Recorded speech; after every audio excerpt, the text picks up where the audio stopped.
Bonjour chers frères et sœurs et bon dimanche à tous et à toutes.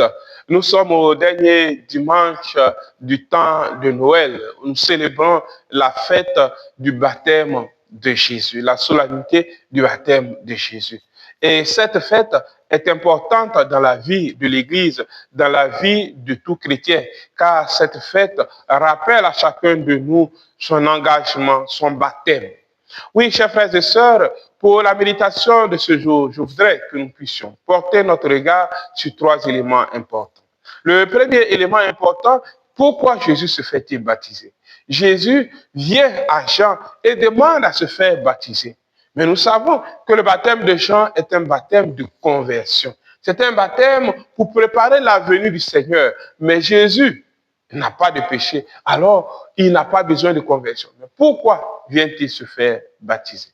Jésus vient se faire baptiser pour deux raisons essentielles. La première raison, par solidarité aux gens humains. Jésus partage notre condition d'homme. Il vient se faire baptiser en allant au baptême avec nos péchés. Il porte sur lui nos péchés. Il est solidaire de l'homme. C'est pour cela qu'il se fait baptiser. La deuxième raison, il se fait baptiser pour donner un sens nouveau au baptême. Alors maintenant, le baptême de Jésus sera un baptême dans l'eau et l'Esprit Saint. Voilà pourquoi Jésus se fait baptiser. Le deuxième élément important, c'est la présence de la Sainte Trinité le jour de son baptême. Et le baptême du Seigneur est considéré aussi comme une théophanie, c'est-à-dire une manifestation de Dieu à l'homme. Alors, au cours de son baptême, Jésus va recevoir l'Esprit Saint. L'Esprit Saint va descendre sous forme de colombe. Et une voix, la voix du Père va se faire entendre. Celui-ci est mon Fils bien-aimé, en qui je trouve toute ma joie. Oui, chers frères et sœurs, le jour du baptême de Jésus, toute la Sainte Trinité est présente. Aussi, le jour de notre baptême, toute la Sainte Trinité est présente, car nous invoquons l'Esprit Saint sur l'eau qui va servir pour le baptême. Et aussi, par notre baptême, nous devenons enfants de Dieu. Enfants de Dieu. Et c'est pour cela que le prêtre ne baptise pas en son nom, il baptise au nom du Père et du Fils et du Saint-Esprit, montrant la présence de l'Esprit Saint, de Dieu le Père, de la Sainte Trinité à ce baptême. Le troisième élément très important, chers frères et sœurs, c'est que Jésus fait la joie de son Père. Jésus fait la volonté de Dieu.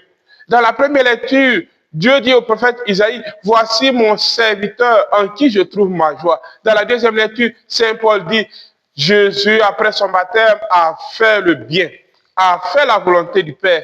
Et dans l'évangile, Dieu lui-même dit, celui-ci est mon Fils bien-aimé, en qui j'ai mis toute ma joie, en qui je trouve toute ma joie. Et la question essentielle, chers frères et sœurs, aujourd'hui, est pour chacun de nous.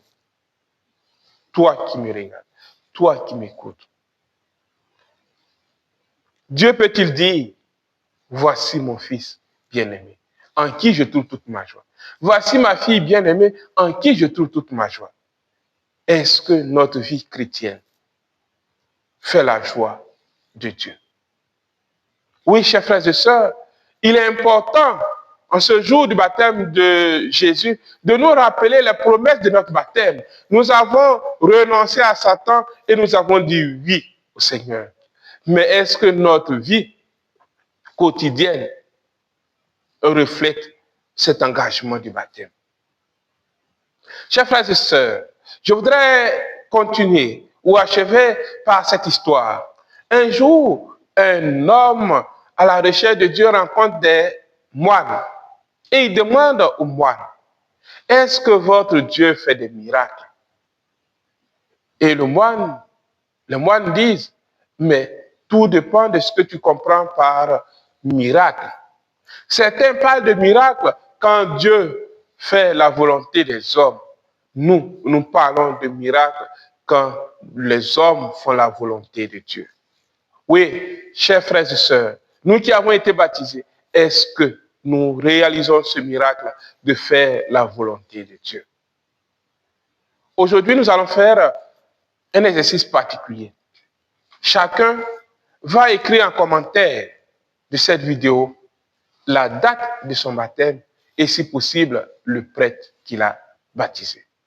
Que Dieu bénisse chacun de vous, que Dieu vous accorde grâce et bénédiction, qu'il vous protège et surtout qu'il aide chacun de nous à vivre les promesses du baptême, à faire la joie de Dieu le Père. Bon dimanche du baptême à Jésus et joyeux anniversaire à Jésus.